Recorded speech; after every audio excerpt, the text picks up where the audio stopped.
Pues para mí es un privilegio de compartirles la palabra de Dios, hermanos, y sabemos que Dios tiene promesas para nosotros. ¿Cuántos creemos en Dios? Amén. Bueno, el tema se llama la promesa del Espíritu Santo. La promesa del Espíritu Santo. Y acompáñenme ahí en Hechos, capítulo 1, versículos 6 al 8, por favor. Dice, entonces los que se habían reunido le preguntaron diciendo, Señor, ¿restaurarás el reino a Israel en este tiempo? Él les dijo, no os toca a vosotros saber los tiempos o las sazones que el Padre puso en su sola potestad, pero recibiréis poder cuando haya venido sobre vosotros el Espíritu Santo, y me seréis testigos en Jerusalén, en toda Judea, en Samaria y hasta lo último de la tierra. Vamos a hacer una oración, hermanos, para entregar esta palabra en las manos del Señor. Bendito Dios, te damos gracias, Padre, una vez más, Señor. Padre, te pedimos, Señor, que nos des de tu gracia, Señor, al compartir tu palabra, mi Dios. Sabemos, mi Dios, que nosotros no somos nada sin ti, Señor. Y por eso estamos aquí, porque queremos más de ti, queremos conocerte, Señor. Queremos tu Espíritu Santo, Señor, que tome control de nuestras vidas, mi Dios. Ayúdanos, Padre, fortalece nuestra fe y reaviva, Señor, ese Espíritu que has puesto dentro de nosotros, mi Dios. Que no lo apaguemos, sino que vaya cada día más, creciendo más y que vaya tomando el control de nuestras vidas, Señor. Bendice esta palabra, mi Dios, y bendice al predicador, en el nombre de Jesús. Amén y amén. La promesa del Espíritu Santo. Acompáñenme ahí en Hechos, capítulo 1, versículos del 1 al 2, por favor. Dice, en el primer tratado, oh Teófilo, hablé acerca de todas las cosas que Jesús comenzó a hacer y a enseñar hasta el día en que fue recibido arriba, después de haber dado mandamientos por el Espíritu Santo a los apóstoles que había escogido. El libro de Hechos nos habla de cómo surgió la iglesia primitiva, pero también de cómo fue la expansión del cristianismo en el primer siglo. Lucas, inspirado por el Espíritu Santo, fue el que escribió el libro de Hechos. También Lucas escribió el Evangelio de Lucas, como lleva su propio nombre. Y lo interesante, hermanos, es que Lucas en Hechos le da continuidad al Evangelio de Lucas. En Hechos, Lucas vuelve a retomar la narración donde la dejó en su Evangelio. Solo hay que leer el final del Evangelio de Lucas y el comienzo de Hechos para darse cuenta de la continuidad de ambos escritos. Dice ahí en Hechos, versículo 1, capítulo 1, dice, en el primer tratado, oh Teófilo, hablé acerca de todas las cosas que Jesús comenzó a hacer y enseñar. La palabra Teófilo significa amigo de Dios. ¿Cuántos Teófilos están aquí? Algunos estudiosos dicen que el tal Teófilo no existió, sino que es el nombre que Lucas le da a cualquier lector de buena voluntad. Pero otros dicen que Teófilo era un hombre común, una persona en especial, porque Lucas, en el Evangelio de Lucas, en el capítulo 1, en el versículo 3, ahí se le da el título de excelentísimo Teófilo. Le dice Lucas a Teófilo, le dice excelentísimo Teófilo. Por eso muchos piensan que Lucas se estaba dirigiendo a una persona en concreta. Pero sin embargo, hermanos, Sin embargo, sabemos que la palabra de Dios no se trata de un escrito en privado, ¿verdad? La palabra de Dios no va dirigida solamente a una persona, sino que la palabra de Dios es un escrito para todos los cristianos en general. Amén. Dice ahí en el versículo, Hechos capítulo 1, versículo del 1 al 3, dice allí, en el primer tratado, oh Teófilo, hablé acerca de todas las cosas que Jesús comenzó a hacer y enseñar, hasta el día en que fue recibido arriba, después de haber dado mandamientos por el Espíritu Santo a los apóstoles que había escogido, a quienes también, después de haber padecido, se presentó vivo con muchas pruebas indubitables, apareciéndoseles durante 40 días y hablándoles acerca del reino de Dios. Después de la muerte y de la resurrección de Jesucristo, vemos que el Señor se les volvió a aparecer a los apóstoles y permaneció con ellos por 40 días. Y durante este tiempo se les apareció con muchas evidencias para convencerlos de la realidad de su poder y de su resurrección. Y al final de los 40 días que se les manifestó, Jesús les dio instrucciones a sus discípulos para que no se fueran de Jerusalén hasta recibir la promesa del Padre. Jesús les dijo a sus discípulos que no se fueran, que no salieran de Jerusalén hasta recibir la promesa del Padre. ¿Y cuál era esta promesa? El bautismo del Espíritu Santo.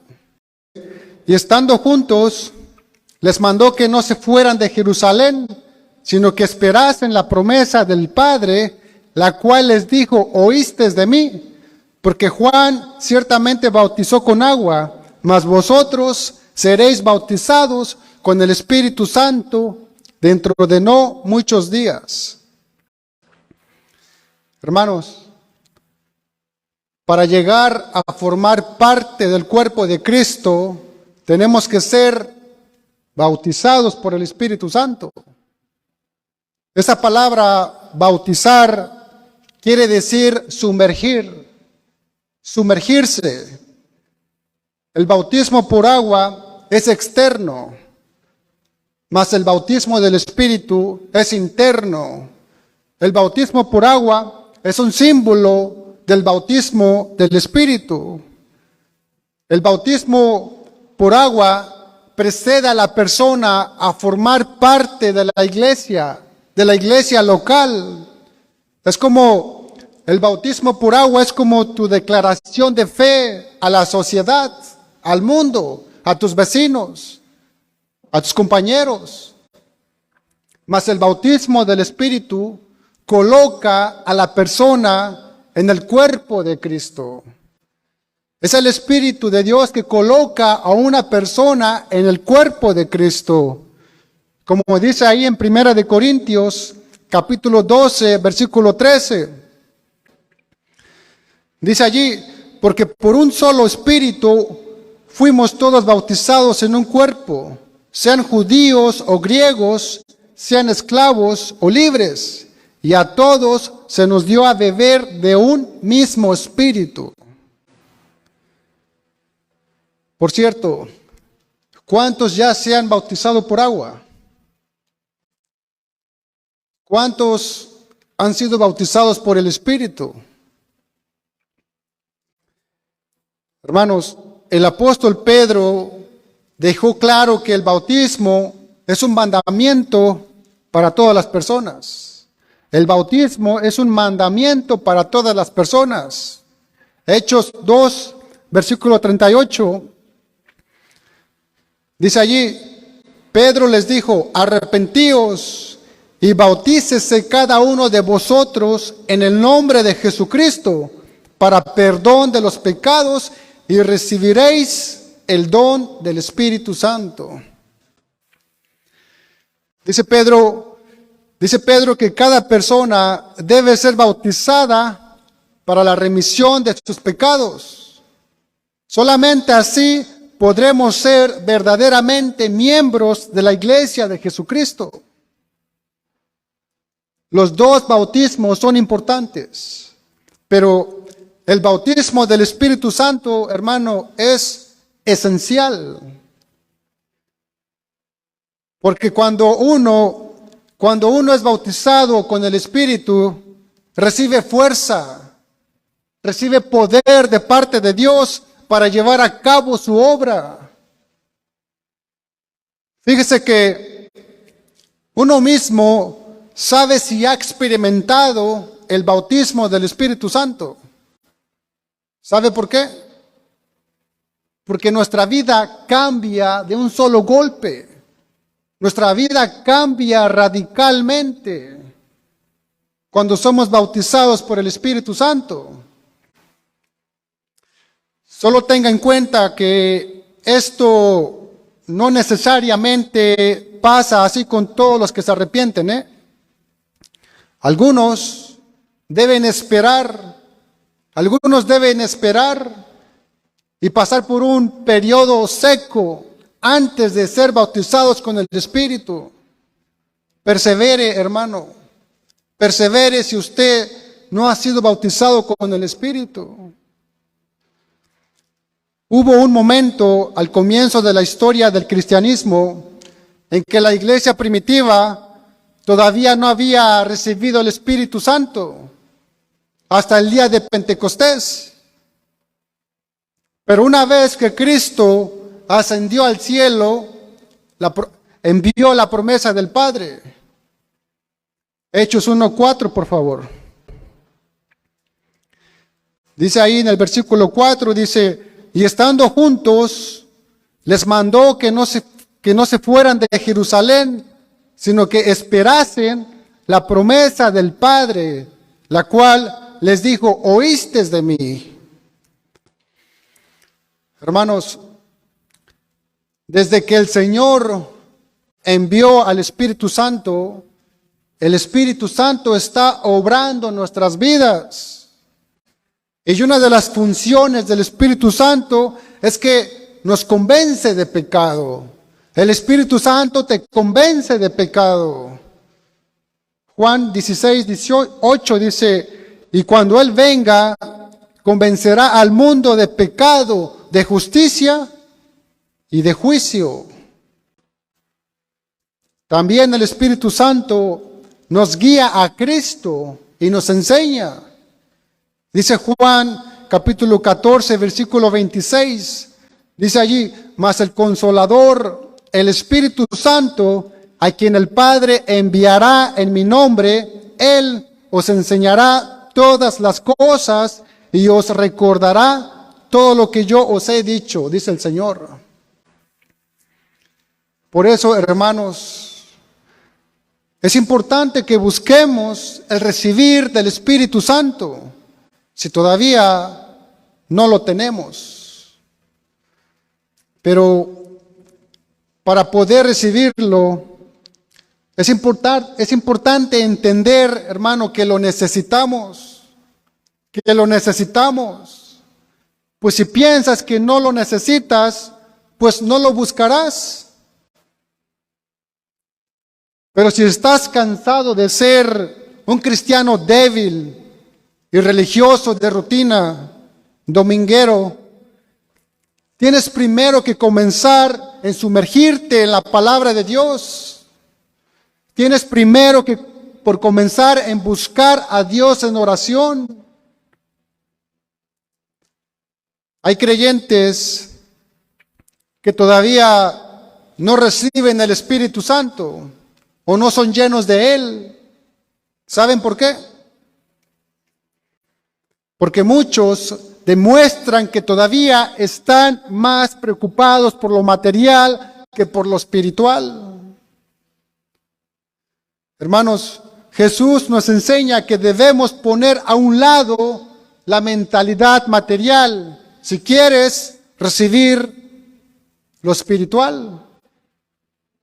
Colosenses 3:2 dice, poned la mira en las cosas de arriba y no en las de la tierra. Hermanos, la llegada del Espíritu Santo en la vida de la iglesia ocurrió por primera vez en el día de Pentecostés. Pero esta es una experiencia, la llegada del Espíritu Santo, de la cual todos los creyentes debemos ser participantes. Todos los creyentes debemos ser participantes del Espíritu Santo. Pero algunos dirán que el bautismo en el Espíritu Santo no es para todo el mundo, o que ya no está vigente el día de hoy. Pero mire qué dice Joel, capítulo 2, versículo 28 al 29. Dice ahí, y después de esto derramaré mi espíritu sobre toda carne, y profetizarán vuestros hijos y vuestras hijas. Vuestros ancianos soñarán sueños y vuestros jóvenes verán visiones. Y también sobre los siervos y sobre las siervas derramaré mi espíritu en aquellos días. Cuando dice derramaré de mi espíritu sobre toda carne, quiere decir que Dios no tiene naciones ni razas favoritas, Dios no tiene preferidos, ni favorece a ninguna persona debido a su nacionalidad, nacimiento o posición social. Claro que no.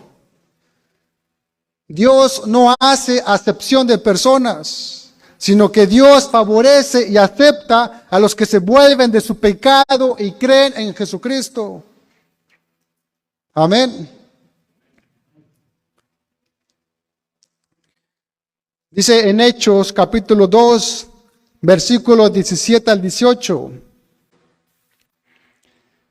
Dice ahí, y en los postreros días, dice Dios, derramaré de mi espíritu sobre toda carne, y vuestros hijos y vuestras hijas profetizarán, vuestros jóvenes verán visiones, y vuestros ancianos soñarán sueños, y de cierto, sobre mis siervos y sobre mis siervas en aquellos días, derramaré de mi espíritu y profetizarán.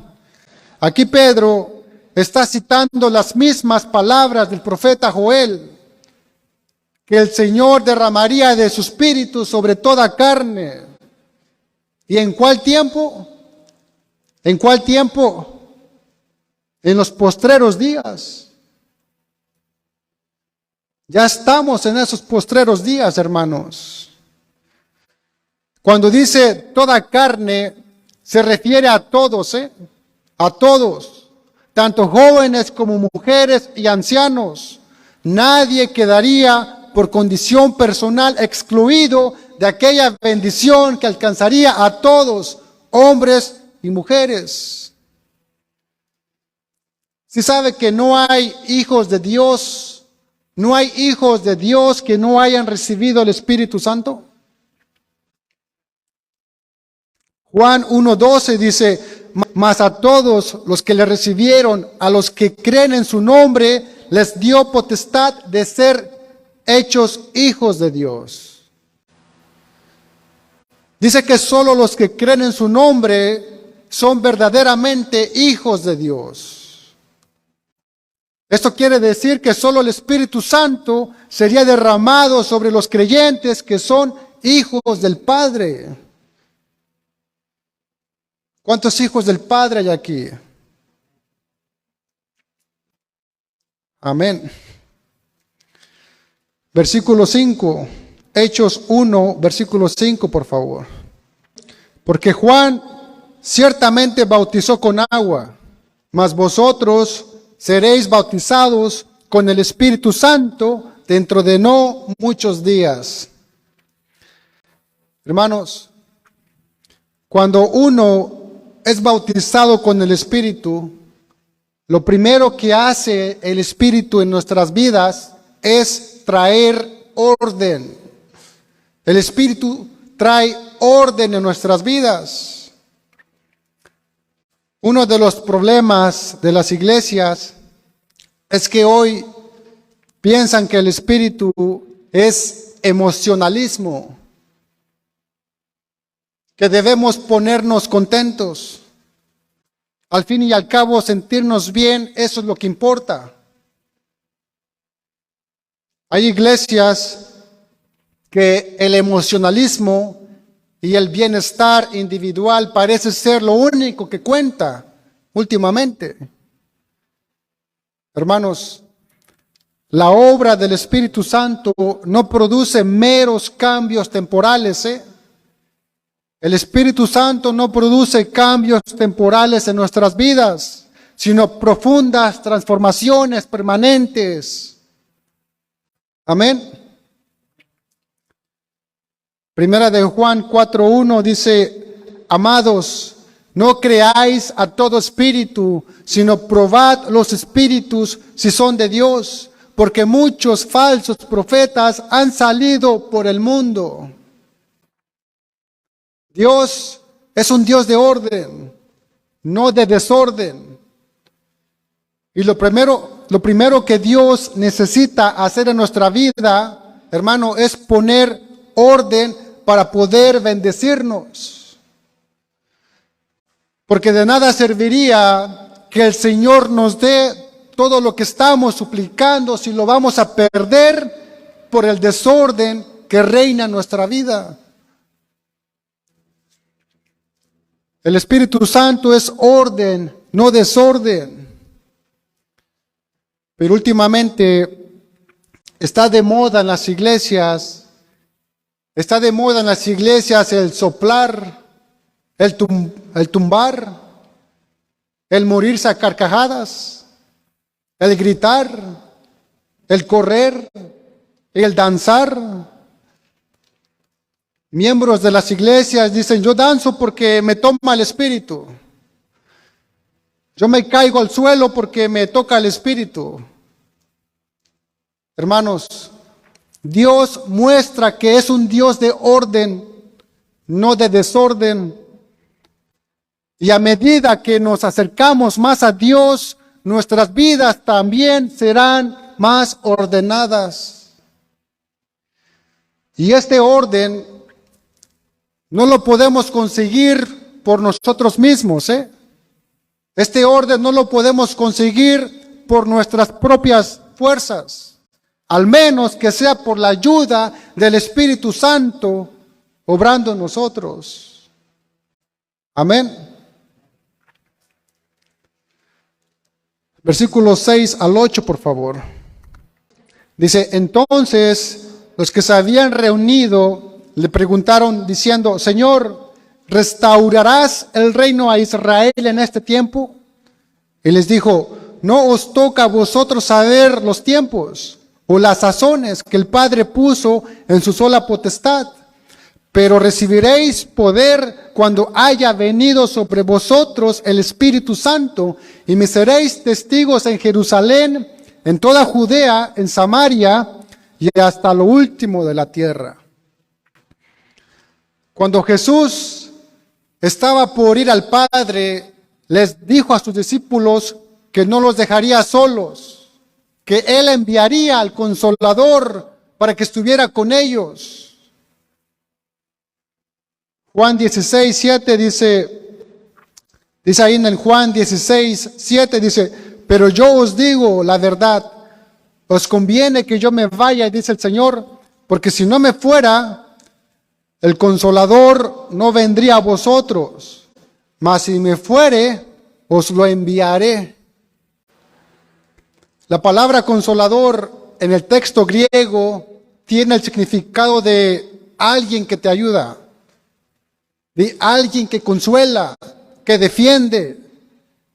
Es alguien que está literalmente llamado para que venga a tu lado a ayudarte en cualquier situación de dificultad. En otras palabras, el consolador va a estar alentándonos, consolándonos, instruyéndonos y trayendo paz en nuestras vidas. Con Él perseveraremos en medio de las dificultades. El Espíritu Santo es el Consolador, la tercera persona de la Trinidad de Dios.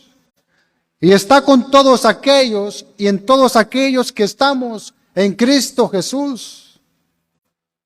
Amén. El mismo Señor Jesús vio que era necesario que el Espíritu Santo viniera y viviera en los creyentes. Cuando Jesús estaba en la tierra, se encargaba de guardar a los discípulos. Pero al salir del mundo, para regresar al Padre, les dice que Él rogaría al Padre y les daría otro consolador. Hermanos, la primera gran bendición que el creyente tiene es que tiene dos abogados. Uno en el cielo junto al Padre, que es el Señor Jesucristo. Y otro es el Consolador, el Espíritu Santo que está a nuestro lado. Amén. Pero lamentablemente muchos creyentes viven sus vidas ignorando al Espíritu Santo. Dice Primera de Tesalonicenses, capítulo 5, versículos 19 al 20, dice, no apaguéis al Espíritu, no menosprecies las profecías. Y Primera de Corintios, capítulo 6, versículo 19, dice allí, ¿o ignoráis que vuestro cuerpo es templo del Espíritu Santo, el cual está en vosotros, el cual tenéis de Dios y que no sois vuestros? Hermanos, tengan en mente que no es posible vivir la vida que Jesús quiere que vivamos sin la ayuda del Espíritu Santo. La iglesia de hoy parece estar espiritualmente anémica cuando la comparamos con la iglesia primitiva. La iglesia primitiva comprendió algo que debemos comprender nosotros también, que el poder sobrenatural de Dios está a nuestra disposición a través del Espíritu Santo y de su palabra. Pero si usted ignora al Espíritu Santo, entonces ¿cómo podremos servir a Dios y ser buenos testigos de Jesús? Hermanos, para vivir como testigos de Cristo en el siglo XXI es fundamental que abracemos el poder del Espíritu que reside en nosotros. Una de las razones por las que el Espíritu Santo vino fue para darnos poder y denuedo para ser verdaderos testigos de Jesucristo. A eso vino el Espíritu Santo a tu vida. Hechos 1:8 dice, pero recibiréis poder cuando haya venido sobre vosotros el Espíritu Santo y me seréis testigos en Jerusalén, en toda Judea, en Samaria y hasta lo último de la tierra. Muchas personas tienen temor de hablar de Jesús. Piensan que no están calificadas. Pero hermano, si usted ya es salvo, usted ya tiene un testimonio de cómo Dios lo ha salvado. Amén. Este es otro de los propósitos del poder del Espíritu Santo en nuestras vidas. El de empoderarnos para compartir el mensaje de Cristo a todo el mundo. Para que todos sepan de Él y para que crean en Él como Salvador. Marcos capítulo 16, versículo 15 al 16. Dice allí, y les dijo, id por todo el mundo y predicad el evangelio a toda criatura. El que creyere y fuere bautizado será salvo, mas el que no creyere será condenado. Será condenado. Hermanos, En un mundo que no conoce a Dios, nosotros tenemos la tarea primordial de ser testigos de la gloria de Dios. Vivimos en medio de un mundo que aborrece a Dios y que lo ha desechado. Dice el salmista que los impíos no tienen a Dios en sus pensamientos. Salmos 10, versículo 4 dice, el malo, por la altivez de su rostro, no busca a Dios. No hay Dios en ninguno de sus pensamientos. Pero hermano, Dios tiene un pueblo en el mundo para que a través de este pueblo los hombres se vean esforzados a escuchar acerca de Él y a recordarles también que Dios está allí. Dios tiene un pueblo en el mundo para que los hombres puedan conocerle a Él. Y ese pueblo somos nosotros, usted y yo, los cristianos. Amén. Primera de Pedro, capítulo 2, versículo 9. Dice, mas vosotros sois linaje escogido, real sacerdocio, nación santa, pueblo adquirido por Dios, para que anunciéis las virtudes de aquel que os llamó de las tinieblas a su luz admirable. Dice que la iglesia es linaje escogido, real sacerdocio, pueblo santo, y nos adquirió para un propósito, para anunciar las virtudes de aquel que nos llamó de las tinieblas a su luz admirable. ¿Se sabe que esta es nuestra razón de ser en el mundo, hermano? Fuimos redimidos por Dios y constituidos como nación santa, apartados para Dios, para que anunciemos al mundo sus virtudes, las virtudes de Dios. Estamos en el mundo para ser testigos de Dios. Estamos en el mundo para mostrar con nuestros hechos que nuestro Dios merece ser conocido, servido, amado y obedecido con todo el corazón, con todo el alma y con todas nuestras fuerzas. Ese es el testimonio que se nos ha comisionado dar. Todo cristiano está llamado a ser un testigo de Dios. Ahora, ¿qué es un testigo? ¿Qué es un testigo? Un testigo es alguien que posee conocimiento de primera mano acerca de un hecho. Y el cristiano ha sido llamado para testificar compartiendo su fe, hablando a la gente de lo que Cristo ha hecho por usted. Debemos dar testimonio de lo que el Señor ha hecho y de lo que hemos experimentado personalmente. La pregunta es, ¿cómo puedo ser yo un mejor testigo para Dios? ¿Cómo puedo dar mejor testimonio para Dios? Hechos capítulo 1, versículo 8, dice, pero recibiréis poder.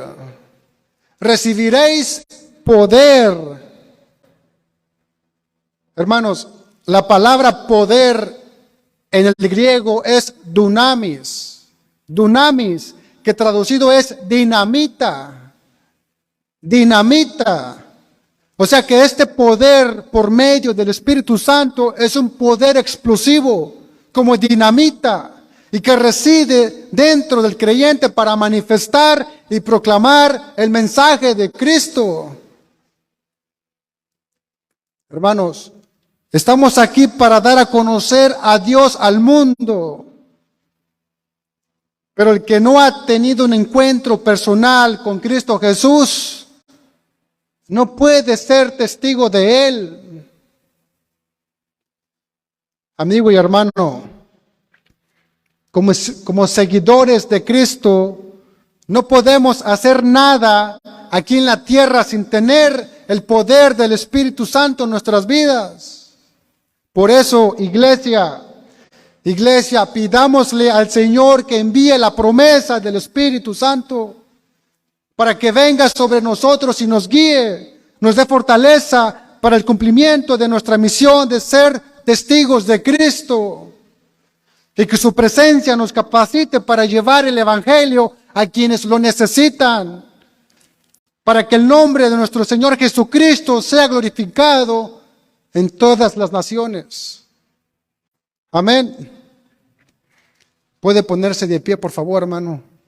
Si me amáis, guardad mis mandamientos, y yo rogaré al Padre, y os dará otro consolador, para que esté con vosotros para siempre, el Espíritu de verdad, al cual el mundo no puede recibir, porque no le ve ni le conoce, pero vosotros le conocéis, porque mora en vosotros y estará en vosotros. La promesa del Espíritu Santo es para toda la iglesia, sin importar la raza o posición social, y está disponible solamente para quienes siguen a Jesús, para quienes siguen a Jesús. Por eso entendamos algo bien importante, que nadie puede seguir a Jesucristo por el poder de su propia fuerza, nadie. Por eso nuestro Señor Jesucristo nos dio el secreto para seguirlo fielmente hasta el final. Hechos 1:8 dice: pero recibiréis poder cuando haya venido sobre vosotros el Espíritu Santo, y me seréis testigo en Jerusalén, en toda Judea, en Samaria y hasta lo último de la tierra. Fíjese que los mismos apóstoles que habían caminado con Jesús durante 3 años, aprendiendo, observando y participando en sus milagros, ni aún ellos mismos podían seguir fielmente en sus propias fuerzas. Ni aún ellos podían seguir al Señor con sus propias fuerzas. Necesitaban un ayudante, al Espíritu Santo. Por eso Jesús nos advirtió que sin Él nada podríamos hacer. Los discípulos al principio se escandalizaron y traicionaron a Jesús, como lo hizo Pedro, porque no tenían el poder del Espíritu Santo en ellos todavía. Pero una vez recibido el Espíritu Santo en el día de Pentecostés, de repente todos tenían todo el poder que necesitaban para seguir a Cristo y para dar testimonio de Él, incluso de seguirlo hasta la muerte si fuese necesario. Por eso, hermanos, necesitamos el poder del Espíritu Santo para poder testificar del Señor. Los incrédulos necesitan oír el Evangelio, porque aquellos que no han creído en el Hijo de Dios perecerán eternamente en el lago de fuego. Imagínense dónde estaríamos nosotros hoy si nadie nos hubiera hablado de Jesús. Por eso es inmensa la importancia del testimonio cristiano, de tu testimonio, porque sin él la historia de Jesús no se conocería. En los tiempos de antes, el Espíritu Santo dio poder a la iglesia primitiva para predicar la palabra de Dios con valentía y poder. Así nosotros pidamos a Dios que nos dé valentía, fuerza y poder para ser testigos y compartir las buenas noticias que Él nos ha encomendado. Nosotros, a la verdad, no podemos producir el nuevo nacimiento o transformar a una vida, pero el Espíritu Santo de Dios que mora en nosotros tiene el poder para hacer eso y mucho más, hermanos. Amén. Vamos a orar, hermanos. Señor, te damos gracias por tu palabra, Padre. Gracias, Señor, por tu preciosa palabra, mi Dios, que nos exhorta y nos bendice, mi Dios. Y gracias por tu Espíritu Santo, Señor. Gracias por el Consolador que has enviado, Señor, a nuestras vidas. Y que estará con nosotros siempre, mi Dios, hasta el final, bendito Dios. Gracias, Señor, porque sin tu poder, sin tu fuerza, sin la tercera persona del Espíritu Santo, Señor, no podemos seguir. No podemos caminar, Señor, sin el poder del Espíritu Santo, mi Dios. Es una necesidad, Padre, tu Espíritu en nuestras vidas, Señor. Y te pedimos, Señor, en esta tarde, que derrames de tu Espíritu, Señor. Que derrames de tu Espíritu, Señor, a toda persona que está aquí reunida, Señor. A toda persona que está aquí congregada a tu nombre, Padre. Que tú pongas tu Espíritu sobre ellos, Señor, para que esas personas puedan ser nuevas criaturas y puedan servirte, y puedan conocerte, puedan caminar contigo, Señor. Que puedan tener esa fortaleza para dar testimonio. Bendito Dios, oramos, Señor, para que tu Espíritu sea derramado, Señor, en nuestras vidas, Padre. Y que seamos llenos de la presencia del Espíritu Santo, mi Dios. Queremos más de ti, Señor, y menos de este mundo, Padre. Ayúdanos a poner nuestros ojos en el cielo, Padre, donde está Cristo sentado a la diestra del Padre. Te damos las gracias, Señor. Bendice tu iglesia, mi Dios. En el nombre de Jesús. Amén y amén. Dios les bendiga, hermanos. Que pasen buenas tardes.